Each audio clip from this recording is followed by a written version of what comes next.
Are you looking to join Cycling Men of Leisure for one of our rides in 2025? We've got a few things on our schedule. That's right.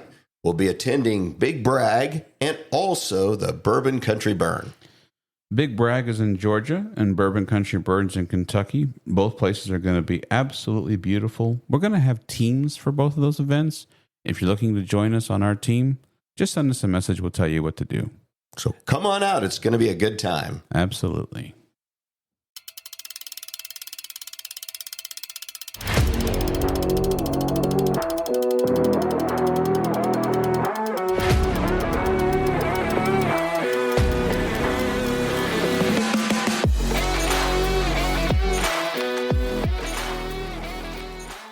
Well, it's time for Road Adventures with Cycling Men of Leisure, the podcast for cyclists who understand that riding is not just about getting to the destination, but the experience along the way. Now, here are the original Cycling Men of Leisure, Adam and Michael. Hey, good to see you, sir. Happy to be with you again, Adam. How's things been going? Going good. Been doing a few rides for a big adventure coming up, but we'll get to that. I'm sure you've been out many times. The bike's put together. Let's just leave it at that. Got home from Georgia, got my bike put together. And step one, bike's put together. We're just leaving it at that. Come on. All right. Fair enough. So everything's going good besides that? Everything's going good besides that. Super excited. What about today's episode?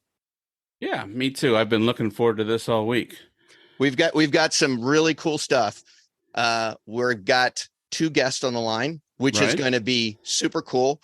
When I've told a couple of people about who we've had, they've had tons of questions. So I think this is going to be great. We're going to talk a little bit about some packing hacks because the big ride is coming up here shortly. And we're going to talk about a couple of cycling movies that are coming out this summer. I know we don't normally talk movies, but we're going to today. So it's going to be an exciting episode. Is it like Siskel and Ebert? We're not going to give it stars or thumbs up or anything. We're just going to talk a little bit about it. All right. Fair enough. So you mentioned that we had some guests. What kind of guests do we have? Well, we have two guests who we have seen at RAGBRAI before. We have seen recently at BRAG before. And these are probably the two most popular guys out on these rides who you will never see on a bicycle. Oh, good introduction. I love it. You like that? I love it. That's good. Well, why would they be there then? Because they are partaking in the event. They are just putting their own spin on it and doing their own thing. And I think it's awesome. So I'll let you introduce our guest today. That's perfect. So to be fair, we met one of these gentlemen last year at BRAG, and his name is Caleb. And Caleb, we appreciate you being with us today. And we had the pleasure of meeting Sonic this year. And Sonic, we appreciate you being with us this year. So Caleb and Sonic, you guys are? We are skaters, rollerbladers. Skaters. Okay. Skaters, right. Inline skaters, rollerbladers, whatever you call us, as long as you see us on the road, yeah. Okay. All right. So that was our first question. Yes. What do you call yourself? Yeah, I mean, are they skaters? Are they rollerbladers? Are they inline? I don't know. You know, the term kind of changes with every person we talk to. So it's whatever the person's used to saying, we kind of go along with. Generally, I'll say the term rollerblading a lot. That's the one I grew up with. That's the one I'm most used to. But I'll use different lingo depending on the situation and the conversation.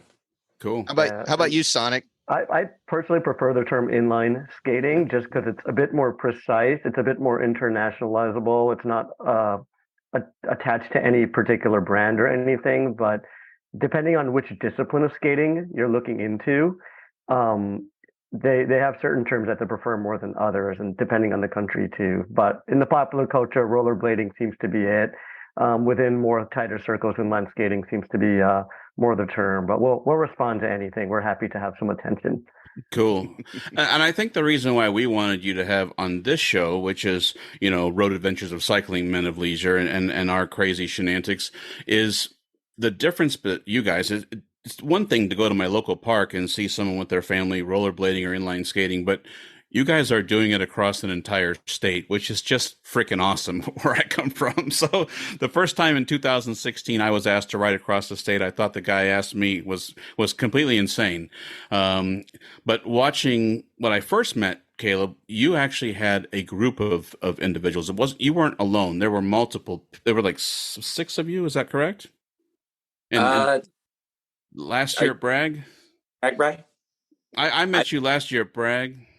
Last year at Bragg, there was me. Last year on RAGBRAI, I believe we had 8 individuals that were skating, but we had a team of sort of 10 or 11, and a few of them jumped in and out for different days trying to give it a try. Okay.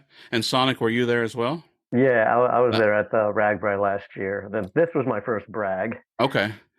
So now, go ahead, Michael. that leads me to another question. Are you guys a member of a club? Did you hook up through just chat rooms about skate? I mean, how do you go about saying, you know what, I'm going to skate this bicycling event, and then how do you get others to follow you? I mean, I guess for me, I'm from Iowa. 7 years ago, I was dating a cyclist, or she was new to cycling, and she said, she wanted to give RAGBRAI a try. And I knew very little about RAGBRAI, but being from Iowa, I said, I should look into this. And I cycled a little bit, but obviously skating's been my jam since I was 5 years old. So I said, I'm going to go ahead and try and skate this. And I obviously had no idea what I was getting into. So that first RAGBRAI, I was by myself, and it was a real shock. But it was a blast. And then I guess that kind of got me into the community of marathon racing and all that stuff. And that's where I ended up meeting Sonic. That's cool. Yeah, and as for myself, I've been doing a marathon and marathon events for a while. There's 26-mile skate races. We also have some longer distance events, like the New York City 100K skating event, which is 100 kilometers, and it's a race, so you're going for it. There's also the Athens to Atlanta road skate. So I started with those. That's 88 miles point to point with 5,000 feet of elevation gain. They can't legally call it a race, but we're moving fast, and it's a open race. to a lot of different levels. A lot of people just do it as a rite of passage, which is really cool. A lot of not so professional skaters do that event, which is great.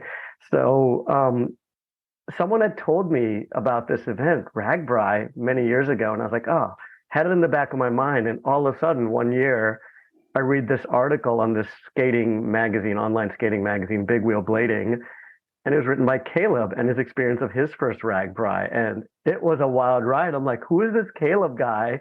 And how can I go join him? And then I think like a year later or so, I met him at the Athens to Atlanta road skate. We were both staying at the same person's place. The skating community, everyone's always trying to help each other out. So we got to meet finally. We'd known of each other. So that was really cool. And then Caleb, being Caleb, did a double century that day to add to the whole Athens to Atlanta mix. But we got to know each other, and I told Caleb, I'm gonna join you at RAGBRAI. And next year I was there. That's with awesome. Him. 2019, I was like, yeah, I think Caleb was surprised too. I'd signed up and everything. That's awesome. So you just mentioned something that brought a question to my mind. So, and as a cyclist, one of the big things is to have a head unit or a computer to record, I don't know, RPMs and mileage and all that stuff. Do you guys use some sort of device to record the rides, or do you just say, hey, today was 78 miles and they tell me this is what it was and that's good enough for me?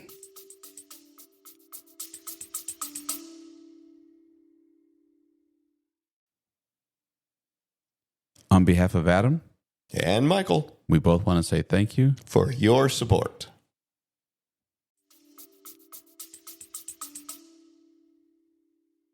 Yeah, we each have devices that we use. I absolutely track my. Oh, you do? I use a Suunto watch that I've been using for the last 4 years now. I tracked on my phone before that, but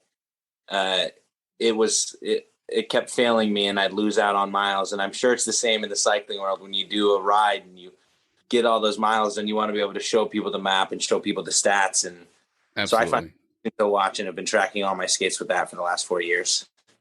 And Sonic, you?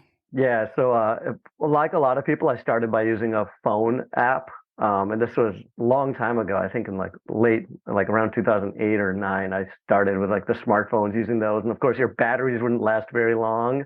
And then a lot of the people who are like racers and speed skaters and stuff, they'll pick up Garmin watches are pretty popular. And so you just have everything on your wrist. The batteries last pretty nicely. And then in terms of the functionality is actually surprisingly good. So like for this brag, I had my speed, I had my heart rate, I use a heart rate strap to see how hard the hills are, which is very hard. And we also were able, we each load up the routes on our watches too. So we're able to get like directions and like a mini map and just know like mileage we're getting in and all sorts of that information. So I think the information is really handy to have. Most folks they do, they say like, oh, if it's not on Strava, it doesn't count. Right. But there's also folks that like, they just do the rides and enjoy and don't worry about it. But it's getting very common now for people to track their rides, even if they're more casual rides. That's cool. What about maintenance? So, I'm horrible. I ride the bike and I put it on the side of the building and I go to the shower truck and then I find something to eat and grab a beer somewhere. Normally is my plan. But what about you guys? Do you have to worry about bearings? I mean, when I was a young boy, I used to skateboard and of course, you'd change out bearings or whatever. What about you guys? Do you want me to take this one, Sonic? You could start and then I could add on. We each, I think, have our own flavor. Generally bearings, you'll carry a couple spares, but you rarely have to change them unless something terrible goes wrong. The number one maintenance you have to do is your wheel maintenance, which generally involves rotating your wheels, which is like a car tire. You turn them in place so that they wear evenly on both sides, and then you can rotate them front to back as well to just make sure you have an even, flat base on your wheel, so that way you can get more power out. That makes sense. I never thought about that. I'm out on skating. My wife will tell you I do a terrible job of rotating the tires on my vehicle, so I couldn't rollerblade. What about you, Sonic? Yeah, so a few things. I mean, generally, the nice thing about skates is they're significantly more simple than bikes are. The complexity relies in our technique and everything. So the skates themselves are quite simple. We do want to, I tend before long rides to just double check that all my bolts are tight because I think every skater who's been around like lost a axle at some point or had something come loose. So I try to do that, but like often at these multi-day events, I'm hitting the shower and then grabbing food and I might forget. But usually I carry spare bolts with me just in case. During a ride, I have stuff packed in. And as for maintenance itself, bearings are usually the one thing we tend to look at. And that's only if we really get caught in the rain and stuff. So this year's brag, we had some wet weather. We had to oil our bearings in between a couple of days. Wasn't too big a deal. It's like a few minutes worth of work. The other thing, yeah, rotating wheels, there's a lot of opinions on this one. It seems to be like bigger, more powerful skaters like Caleb will put a lot more wear on the wheels and stuff. I tend to let my wheels wear in however they are, and I kind of like them that way. But this year I did have one wheel that had a cracked hub, which is a rare thing. And thankfully I had a spare in my pack, my camping pack to be like, okay, I guess I'll swap that one out. But we just try to check our stuff every now and then. Obviously, these are long rides. We want to make sure our stuff's up to date. But thankfully, there's not too much to worry about. That's another good point. You just said you had an extra one in your camping pack back at camp. What if you're out on the road for the day? I mean, the SAG driver has nothing for you, right? I mean, besides maybe some hydration or water. I mean, there's nothing he's doing. Yeah. So we have a couple options in that case. And if something goes wrong with one of our wheels, we could just take it out. Say it's like the front wheel and it goes wrong. We could just move one of the other wheels to that position. So at least we have a base. It's not pleasant to ride that way, but we can still keep moving. As for like bolt, if a bolt comes out, same kind of deal. We'll kind of just have to suffer along with it. For these really long rides, I carry a tiny Ziploc with every type of screw that my skate uses. And thankfully the screws are tiny. And then I only have like 2 Allen wrenches that I need to carry, and that covers everything for me for maintenance. And that's easy to carry. That's cool. That's same as a cyclist carrying tubes and CO2 cartridges and everything else. So a little more compact on skates, thankfully. And so my next question would be like, for cyclists, cycling jerseys help because they have lots of pockets. You guys, is that the same for you guys? I mean, I saw you and one of the days I saw you in a jersey. I just didn't know if that is your normal outfit per se. Yeah. Yeah. Sonic Caleb, yeah, I mean, I've decided, in my first RAGBRAI, I carried like a waist pack and had a bunch of stuff in there. And then I alternated between jerseys and waist pack, and some people like little backpacks and stuff. And at the end of all of that, I just decided I like jerseys. I don't want to carry anything too much. I have a set system with a jersey. I have to have 3 pockets on the jersey, so that way I can just load up everything. It's kind of loaded because, we don't have any, we don't have a place Water to put bottle water holder. bottles on a bike Yeah. or anything, right? So the bottle is just sitting on her back, and then like little snacks and stuff and backup equipment or phone. So it does, the jerseys get a little overloaded, but I do like it that way. And then Caleb, you seem to go back and forth between a couple approaches.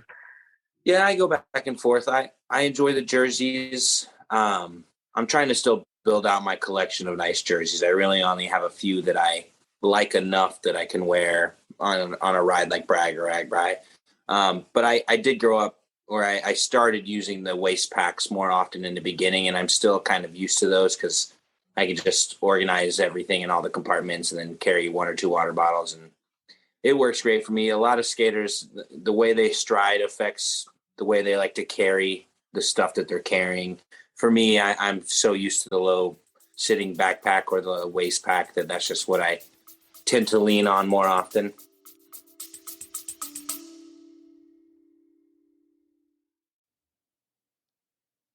Hey, Adam, I need a Coke. Sounds good. We'll be back after a quick break.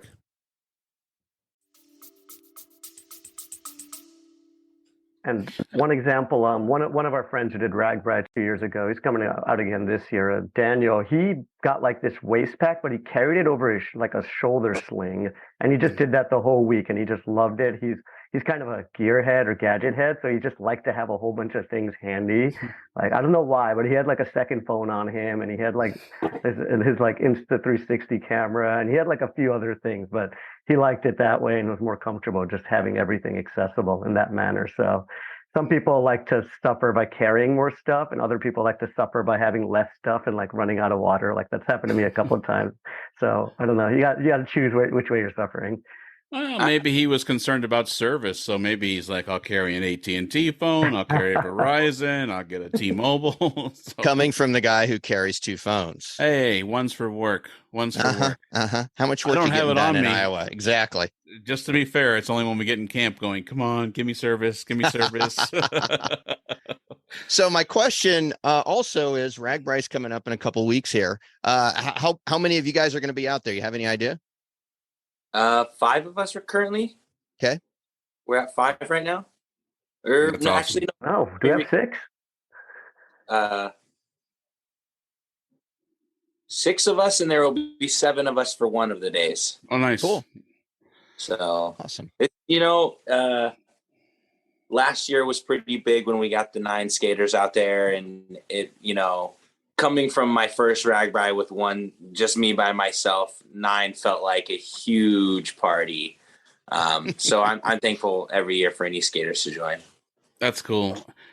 So this is a strange question, and normally we don't brag or talk about speed, of course, if we're not big speed demons, but there was a hill this year in Georgia where the 4 of us were out there, and I'm curious.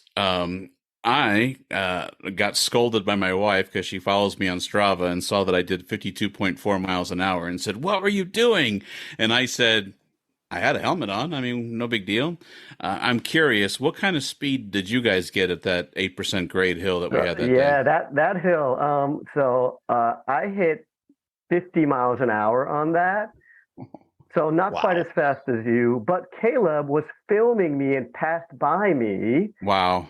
and my gosh. hit. What did you hit, Caleb? I think I you're want the to say winner here. 52.8, I believe, is what I hit. Wow. And I so freak out going that fast on a bicycle. I can only imagine on rollerblades. Oh my God. How That was so terrifying. much fun. No, that was really fun because, well, one thing that it was 8%, so we knew it was coming. We'd looked at the route maps earlier, like in the day, to just be like, okay, what do we have coming up? So it wasn't like a big surprise. The nice thing was like you could see the whole hill, like you could see where it came out. There wasn't like a surprise turn, unlike certain other hills. So it felt really safe for us because we just saw it, and we also intentionally arranged ourselves so we weren't in like a crowded area with other cyclists, too many other cyclists or anything. I Not agree that, with you. yeah, and the other thing that I feel like makes things feel safer for us is that we have a low center of gravity, especially we'll tuck on these hills. So our center of gravity is closer to the ground. So we feel kind of more as stable as we can be. Caleb, you have anything to add to that? That hill, the pavement was incredibly smooth. Oh yeah. I feel like that was just to be all around. That was a beautiful hill. I was as ready as I needed to be, but I wish I had been a little more prepared because I would have gone even faster. But I enjoyed that hill to the max. I'd like to agree with you, Sonic. I mean, we've done crazy stuff at RAGBRAI where you come over one hill and get 45, 50 mile an hour and then come back up, and it's no big deal because then, of course, the inertia is coming right back up the hill. That one was different because it just kept going and going and going and going, and you could see everything. My concern is always, RAGBRAI come up over the hill, and then all of a sudden there's going to be a 90-degree turn to the right or whatever. That's what always concerns me. So, but it was fun. It definitely. But I had no idea my wife would be like, "What were you doing?" So I had a good time is what I was doing. Now, you mentioned something earlier. You said the 88-mile thing with the 5,000 feet of climb. On day one of Bragg this year, where it was 5,000 feet of climb. Let me tell you what, this Michigander was completely out of my element. We don't have elevation like that. And by the end of that day, I'm sure I was like, I was exhausted. So, but it was definitely a good time. That was an incredible tough day of all. Yeah. Oh, that was the hardest day. A lot of days of cycling events. That one was particularly hard. The fact that the roads were curving around the lake and were also wet kind of, for me, killed all the grip that I could get on the pavement. And I'm sure that's true for a lot of the cyclists because I know there was a few wipeouts that day. Yeah. Yeah, coming Franklin down said he had four people that went down. Mm-hmm. And then obviously you have to go slower into the downhill, and then you have no momentum to keep going or to get back up the next hill. And that day was hard. That was a hard day.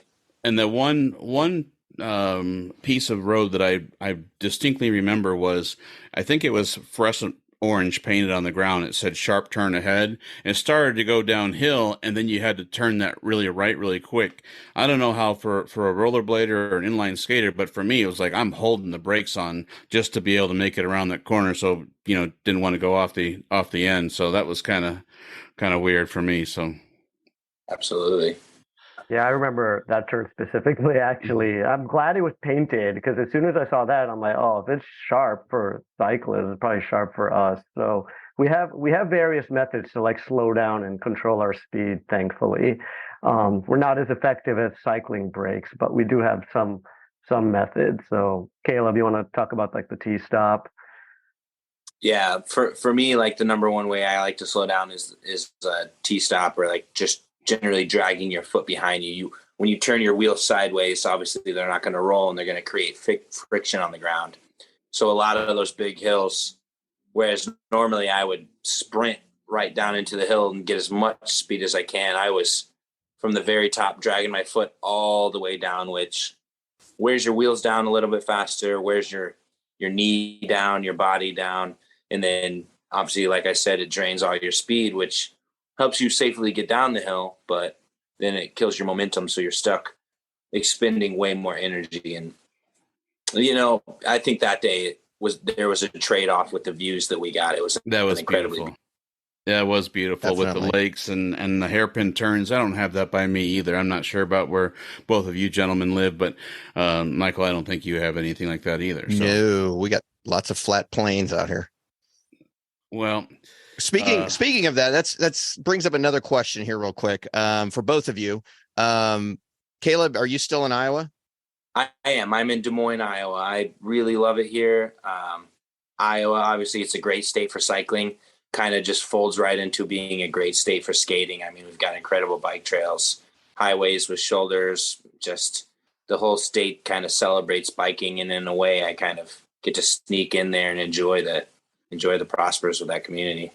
Sonic, how about you? Where are you from? I'm based in Queens, New York City, so I'm a Okay. native Wow. New Yorker, and it's the complete opposite in terms of the kind of terrain. The terrain here is extremely bikeable and skatable, which is great, but you're fighting amongst like a bazillion other people, other cyclists, other skaters, drivers, horses, pedicabs, everything.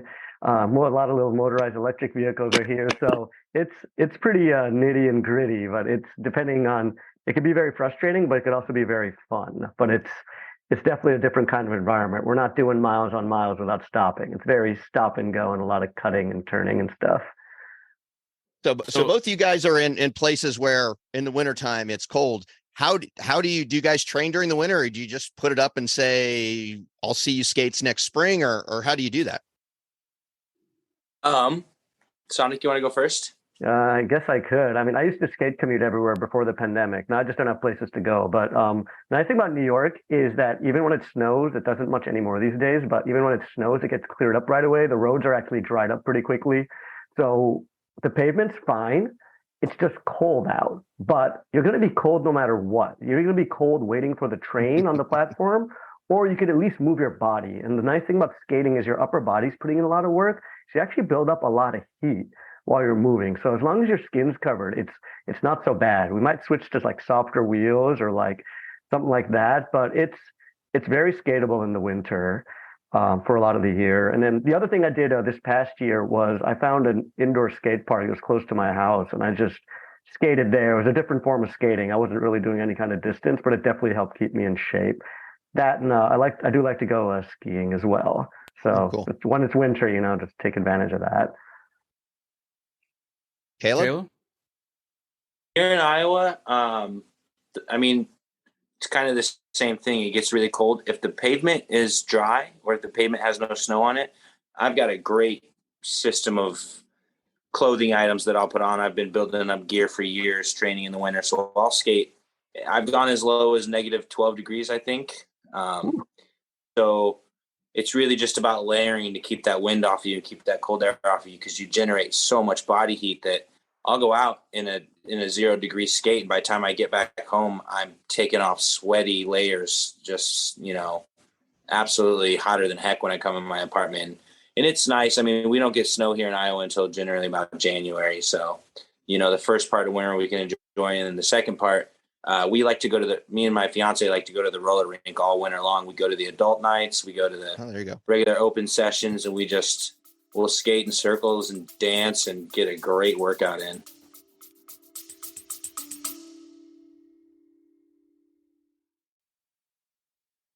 Hey, Michael, I need a coffee. Okay, we'll be back right after this message.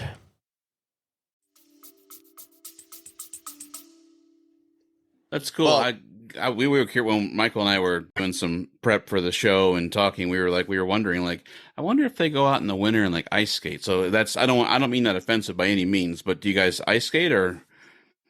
Yeah, my fiance, she's actually creative director for Idaho Roller and Ice Skates. So she ice skates, and she got me a pair of ice skates. So I've actually recently, these last 2 winters, gotten into ice skating. It's not quite the same for me. General body mechanics apply, but the edge of a blade versus the edge of a wheel are incredibly different. It's a wild experience, but I have an ice skate. It is fun, and it's very humbling, to be able to skate across the state of Georgia, and then I put on a pair of ice skates and can't barely get around the rink. It's fun for me.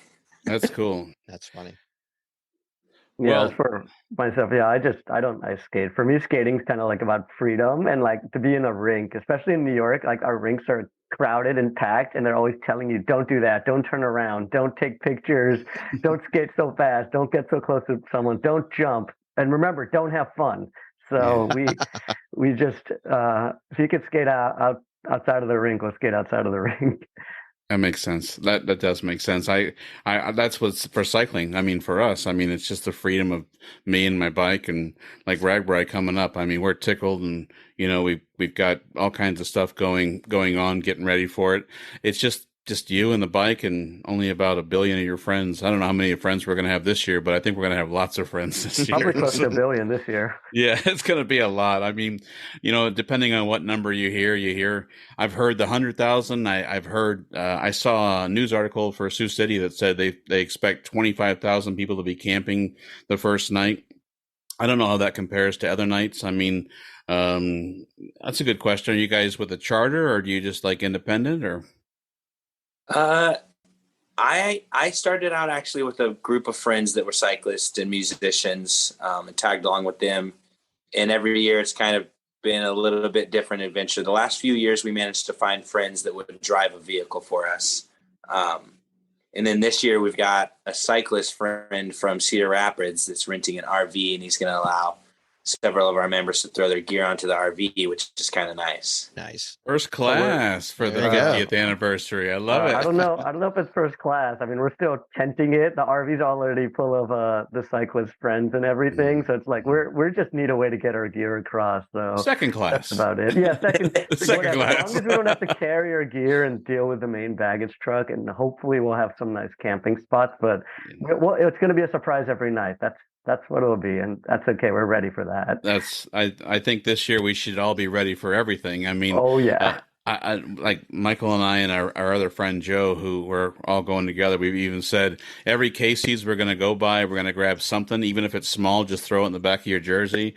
I don't know what food lines are going to be like. I mean, if the numbers are there that they think are going to be there, since you guys, all of us have done RAGBRAI before. I mean, normally you could go get something to eat, or find a restaurant or a food truck or something. This year we just don't know what it's going to be like. So, but it'll be an adventure, that's for sure. So. Absolutely. Sonic and I were discussing that, and I think that the RAGBRAI crew does a good job of preparing for what they're expecting for, and I don't think they're going to let us down. I think they're going to have it set up to where it's not going to be too much more of a struggle, because they want people to still enjoy themselves, and having to wait in long lines and everything, is going to kill the return rate of a lot of those new riders. So I think they're going to do a really good job this year. And I think that's why they picked the route they picked and the cities they picked, because they're going to try to do it right. So that way, it's a good time. That makes sense. I mean, as long as they got that big red food truck, because I think 5 days last year, I would go get that gyro sandwich and sit down, and Michael would say, I thought you were going to get something else today. I'm like, yeah, but it called me. It said, you want me. So the red food truck made a mint off of you last year. So my credit card, when I got home, showed like $12 a day. I'm like, 12. I'm like, oh my gosh, I could have bought the truck by the time I got home. So, well, I guess a good transition from here would be, packing. If you guys don't mind, if we can switch to packing, like for a cyclist, Michael and I have been discussing, like, okay, are we going to bring X? Are we going to bring Y? We use Ziploc bags for each outfit for each day. So just as a simplistic way, we say, okay, we're going to wear this jersey on this day. And of course, with our podcast, we have some custom made jerseys and stuff. And so we're like, okay, well, on Tuesday, we'll wear the, Road Adventures of Cycling Men of Leisure jersey. And then, of course, Bragg let us do our own jersey. So we're going to use that one day. Anyways, the point is we use Ziploc bags, and we say, okay, which day, and we label them. And then, of course, for the shower truck that night, we just grab an outfit and, go and fight the good fight to try to get a shower so you can find something to eat. I guess my curiosity would be is, what about you guys? I mean, extremely similar? I'd say this is the funny part. This is where Sonic and I differ. There are a lot of similarities between the way we pack alongside cyclists. I tend to be a hippie. This year on Bragg, I had 1 pair of shorts, and I brought 5 pairs of compression underwear and 3 jerseys. And every day in the shower, I'm washing the jersey I wore, and I got tomorrow's jersey ready, and I switch back and forth between the few that I love. And I think, Sonic, you had a jersey for every day. And I figure you're going to suffer either carrying a bunch of extra jerseys and clothes, or you're going to suffer having to wash and remember that stuff.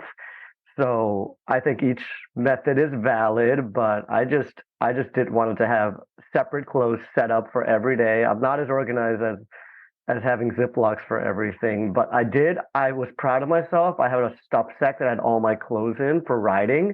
and I actually put everything in the order in which I plan to wear it. So for each day, I could generally just reach into the stuff sack and know that I had the jersey I needed for the day, along with like underwear and socks, Yeah. and then maybe a few pairs of shorts. That was about it. That makes sense. Yeah, I think and Michael and I have gone for years back and forth. Like a few times we've actually stopped midweek and gone and done our laundry somewhere halfway through. And then some years it's just not foreseeable to find a laundromat. You go into some of the towns. I think the year like the Lamar's year, some of those towns were 2,000 people. They Pocahontas were only had tiny that year. yeah, so it was like I doubt they even had a laundry. laundromat. Yeah, so sometimes you think about that. Although we did hear something funny from one of our friends who said, well, I should say someone from our charter who said, don't worry about washing it, just throw dryer sheets in there. And we were like, I don't know about that. 80 miles and needs a little bit more than a dryer sheet. So,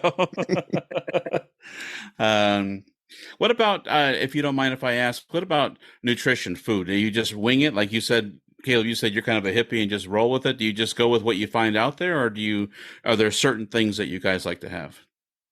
There are certain things I enjoy having. I will say this kind of relates back to your question earlier about maintenance. Whereas you guys have to pay a little more attention to the maintenance of your bikes, food and what we intake and water and everything, although it's important for everyone and it is important for cyclists. I think in my experience as both a cyclist and a skater, you guys have a little bit more leeway on how much fun you can have on the type of food you're eating and things you're consuming. And for us, you're constantly maintaining your body because it's such a full body workout to be able to skate these distances and these climbs. And so watching what you eat is really important. How much you eat, how often you eat, how much hydration you're getting. For me, the number one thing I like to have is like the Tailwind nutrition or Noon or something like that I can put in my water. Bragg is really nice because they kind of provide you with a really great spread of things throughout the day. You can get those fresh fruits and pickles and olives and pickle juice and snacks that you need. RAGBRAI is a little different, a little bit crazier, so you have to kind of be a little more mindful of what you're getting. But you're basically, once you get going, as long as what you're putting into your body is pretty good, you're just putting a lot of it in. For me, I'm consuming a lot of calories all day long. I think you make a good point because Sonic, I'll definitely give you the floor here in 1 second because our tradition is definitely one night during the week we're going to a Mexican restaurant somewhere. Somehow we're going to make that happen, and I think that's a great point. I mean, if you eat something like that, you may not get as much nutrition as far as basic food groups and stuff like that. So that's a good point. Sonic, what about you? Yeah, I mean, just like Caleb mentioned, we're just burning a lot more calories for what we're doing. So we want to just make sure we're eating a lot. And I'll have I know I'd on RAGBRAI days, I'll finish the day and go to a food truck and have a whole meal. And then I'll just go to another food truck immediately afterwards. I'll be like, either I'm going to throw up or this is going to go down really quickly. And 100% of the time, it's gone down real quickly. So just making sure getting enough food. And then I always carry a few things on me. My mom makes these homemade energy bars are made of dates, ghee, nuts, and coconut. So I always carry one of those on me because it's just the most densely packed thing. And I just have it in case I need it. And I'll carry some Cliff Blocks. That's good for quick energy. And I'll try to get what I can in the towns. I know my first RAGBRAI that in 2019, that was a hard year. And I remember we were lucky enough to have a cooler. So I would buy a pack of 6 boiled eggs, pre-boiled eggs from Hy-Vee and just throw them in the cooler. Caleb's laughing here. I'll throw them in the cooler. And then in the morning, I would eat 4 of them and then take the other 2 and throw them in my jersey. And then I would eat the other 2 when I'd get to the first town. And that was a good strategy. Bragg was a little tough this year getting as much food. You didn't want a pimento cheese sandwich every day? Well, they didn't have the pimento cheese the first 2 days. So then the PB&Js got a little stale. Yeah. Got a little. Yeah, and we definitely appreciated that they had all this stuff, but it was still tough to get enough proteins. And it's it's always a thing just to make sure we got enough food. I bring lots of cash at RAGBRAI. I'm like, I just know I'm going to spend a lot of money on food, and that's okay. That's part of the experience. It's there's a lot of maintenance going on with the body.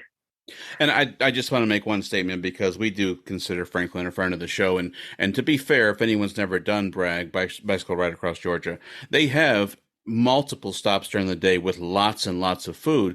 It just doesn't seem to be a substance of food. So if you, even myself, some of those longer days, some of those longer hill days, I needed something like, I don't know, like a hamburger or something that was more sustainable than just peanut butter and jelly and stuff like that. Yes, I mean he has all kinds of stuff. I just want to be fair. So if you've never done it, there's all kinds of stuff. So it's good.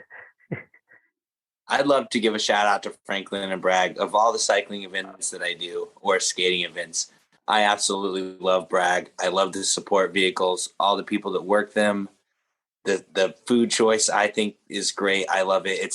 It's enough to get you by, especially the fact that, like Sonic said, you have to bring so much cash on RAGBRAI. Mhm. Oh yeah. Bragg is, you just leave in the morning and you're going to have the support vehicles, PB&J, bananas, whatever, it's not the same as a hamburger or steak and eggs, but hey, if it's free and you're getting to enjoy the day and you don't have to worry about spending $100 that day on food, I think that's great. And I love it. And, this year I would say I think everybody's number one complaint this year was, we needed a little more pimento cheese sandwich. That's right. That's right. Yeah, that's true. You're not gonna starve by any stretch of the imagination. It's just after 7 days, peanut butter gets a little bit tough to eat.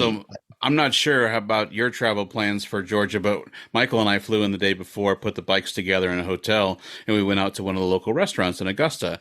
And we just laughed because we looked at the menu. It was like pimento cheese hamburger, pimento. I'm like, well, we're in the right area. So,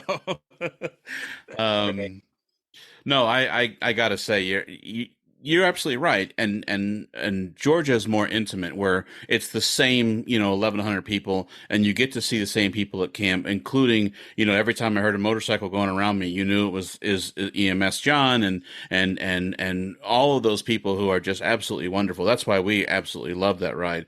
RAGBRAI, of course, being different. I mean, there's going to be, I don't know, let's say there's 25,000 people. I don't know the real number yet. We'll all get to experience it in about 3 weeks from now. So, and so how many people will be there? I don't know, but you rarely are going to see the same people. Now, you guys, I really believe being that niche market where you guys are a little bit different because you are inline skating, you are rollerblading. I mean, if they see me on a bicycle, big deal. The only thing that makes me set aside is I wear my debrim. You guys are zoom, zoom, zoom back and forth. So I you think stand out a little bit more than we would. Yeah, definitely. But for a cool reason. I mean, oh yeah. I just appreciate you guys, coming along on our show with us and talking Absolutely. about your adventures and how you got into it and how you just signed up for RAGBRAI and at first when you signed up, did you think I'm signing up for a cycling event? This is crazy, or did you say, forget you, I'm going out and doing this, baby? So, what's funny? I think people say the term RAGBRAI so much. And personally, when I said, I'm going to do RAGBRAI on skates, I just said the word RAGBRAI. It kind of holds its own allure. It's kind of a special name. And I didn't even think about it. I said, I'm going to get my skates comfortable. I'm going to get a backpack with gear. And I didn't think about 20,000 cyclists. I didn't think about food. I didn't think about camping. I didn't think about the mileage each day and the heat and the sun and hydration and all that. And I went into it kind of like a happy-go-lucky kid. Like, this is going to be a fun adventure. Wow. I mean, if you guys ever want to read that article, that first RAGBRAI, if you've seen me on Bragg and you've seen me on RAGBRAI in recent years, I look like I know what I'm doing. That first RAGBRAI, I did it. I was a stranger, and I still got 10,000 questions from all the cyclists. They said, how do you do this? How do you maintain things? And I was learning every step of the way. I said, I don't know, I'm figuring this out right now. But that was the beauty of the experience. And from the very first RAGBRAI that I did, I always felt welcome by the cycling community, which has been such such an incredible part of my life, just being welcomed by this community that, I don't want to say could be more different because I feel there's so many similarities, but just constantly every cyclist had questions and was welcoming and said, we're glad you're out here. It's just so much fun. No, my first year was 2016, and I think that year I saw a guy like on a Penny Farley, a unicycle, one guy on that exercise, yeah, like I don't even know what it was. Those elliptical thing. Yes, an elliptical thing. There's the word I was looking for. Wild. Go ahead. Sorry about that. That's another fun aspect of RAGBRAI is that even though, that first year and second year, I was the only skater. And even still now, there's only 8 of us compared to the 20,000 cyclists. There's always still someone doing something else that's just as crazy. There was a woman one year that ran every day and she was in her 60s. And I thought, wow, how do you run across the state of Iowa, like in this heat in July? And, I've seen the penny farthers and I've seen the unicyclists, and there's a guy every year, he doesn't even have a seat on his bike. It's just a traditional road bike, no seat. He just stands up the whole time. And I think that's crazy. I do too. The challenge of riding a bike and the challenge of being on skates. You can't sit down, and it's like, there's always something wild to see. It's fun. That's the best thing about RAGBRAI. I think where the difference there is like a rolling circus of interesting things. Totally a rolling circus. Well, we appreciate it, Michael. I know you got a couple extra things. I'm gonna throw it to you. So, well, no, I wanted to bring up a couple points that I found when I was doing some review of some articles and things. There's a couple of bike movies coming out. And I think probably if anybody's into RAGBRAI, they've probably seen that the movie Shift, which is the RAGBRAI documentary, is coming out or is out. Unfortunately, they're just doing limited showings right now. And it's only in theaters. I guess they're currently looking for some kind of distribution partners or things like that. So hopefully it'll get a little wider, because right now it's just been Minnesota, Iowa, kind of those type of places. But it looked really interesting. It really just explores, the people who ride, like people like us, the towns that host those rides, and kind of the space that RAGBRAI offers for the people who participate in it. And I think they follow 3 riders along the way. And they also follow a couple of town organizers as well to kind of give you both sides of it. It looked like a really, really great movie. So if you get an opportunity, I would certainly check that out. And the other movie coming out that's a documentary as well is about my favorite professional cyclist, Lance Armstrong. My favorite professional cyclist. You should know this one, Adam. LeMond. Greg LeMond. Thank you very much. It's called The Last Rider, and it is really kind of the story of Greg LeMond's legendary comeback in the 1989 Tour de France. And just to make a long story short, in 87, he had been injured in a hunting accident, had to go through a couple surgeries, fought his way back to get on it, back on the team to go to the Tour. Throughout the entire, it was an amazing race throughout the entire, 3 weeks. But him and Fignon, who is a French cyclist, were like 53 seconds apart from each other throughout every single day. Basically got down to the last day. LeMond was like 50 seconds behind, not really known as a time trialist. And by the end of the final day in Paris, and it was a individual time trial, he had actually, taken over the lead and won it in the final day. But it's really this story talking about how he kind of came out and, from his hunting accident and had to work his way back up and wound up winning his second of 3 that he had won. And looks like a really incredible story and that type of thing. So I would, if you get a chance, I would check that out as well. That's being shown in theaters around the United States. So couple of cycling interesting movies that I thought people might be excited to check out. So sorry, guys, I don't have any skating related movies to talk about. I mean, we could talk about, 1985 Solar Babies, if you're familiar with that.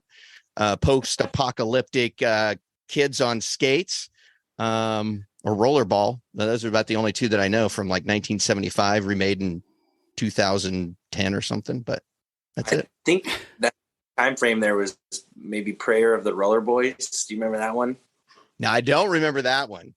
That one was it was some sort of post-apocalyptic movie and everybody was on skates, and I don't know what that theme's about, but yeah, the Solar Babies is the same way. It's like the world is just gone, to kaput, but there was enough flat ground that these kids would go everywhere on rollerblades, or actually at that time they were skates. They weren't actually rollerblades. So Caleb and I are future proof then.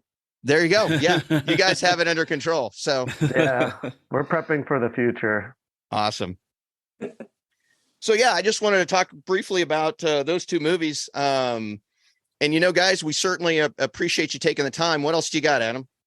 I nothing. I just from the bottom of my heart, we do this show because we love what we're doing. And you guys obviously are screaming to me that you also love what you're doing. So we appreciate you taking some time, this evening to be on the show and getting to talk about your craft and what you do. And so I would be lucky enough that I know it's going to be crazy, but to meet up with you guys in Iowa, if we can see you, if I see you out there, I'm not going to be afraid to say, hey. Okay. I'm going to be only noticeable for the first 3 or 4 days. I'll be skating those days. And then I'm actually going to be tandeming the second half of RAGBRAI with my fiance. So, hey, all right. Nice. Okay. Be on a bike for the first time ever. Well, bold new world. I was going to say, what I'm looking at here, cheating a little bit online, is did you get engaged at a large event somewhere? Me and my fiance, she's a skater as well. Our first date was the last day of RAGBRAI 5 years ago. Okay. It wasn't supposed to be a date. She just came out to skate 70 miles with me. We had the time of our lives. It was incredible. We started dating immediately. And then last year on RAGBRAI, Sonic actually took photos and helped film, but on the second to last day of RAGBRAI last year, I proposed to her out on the road. Nice. It was incredible. It was such a great time. RAGBRAI is such a great time for her and I. It's really like, obviously for everybody that does it, it's a hardcore vacation, but for us, it's such a great time to just be completely, it's just us out there fighting what we're doing, and it's a great time. So yeah, last year we got engaged on RAGBRAI, so that was pretty awesome. Cool. And I promised her that we wouldn't get married on RAGBRAI. Okay. All right. Well, that's probably good. Make it more what she's in line for looking for. No pun intended with the inline joke there. So, but no, that's it. Michael, I appreciate you asking me. But the only thing I would say is what we always say, which is, guys, have a great ride. All right. It's a great day for a ride. There you go. It's a great day for a ride. Every day's a good day for a ride. So. And what else is it? And it's a great day to go skate. Skate. There we go. Perfect. Gentlemen, thank you so much. I really appreciate it. Thank you, guys. Absolutely. A pleasure's ours. Thank you for coming along with Adam and Michael on Road Adventures with Cycling Men of Leisure. If you have enjoyed this, please subscribe to the show on the podcast app of your choice.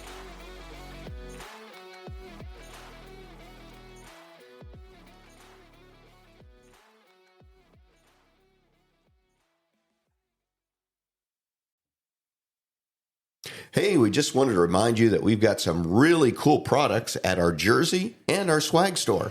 That's right. You can visit cyclingmenofleisure.com.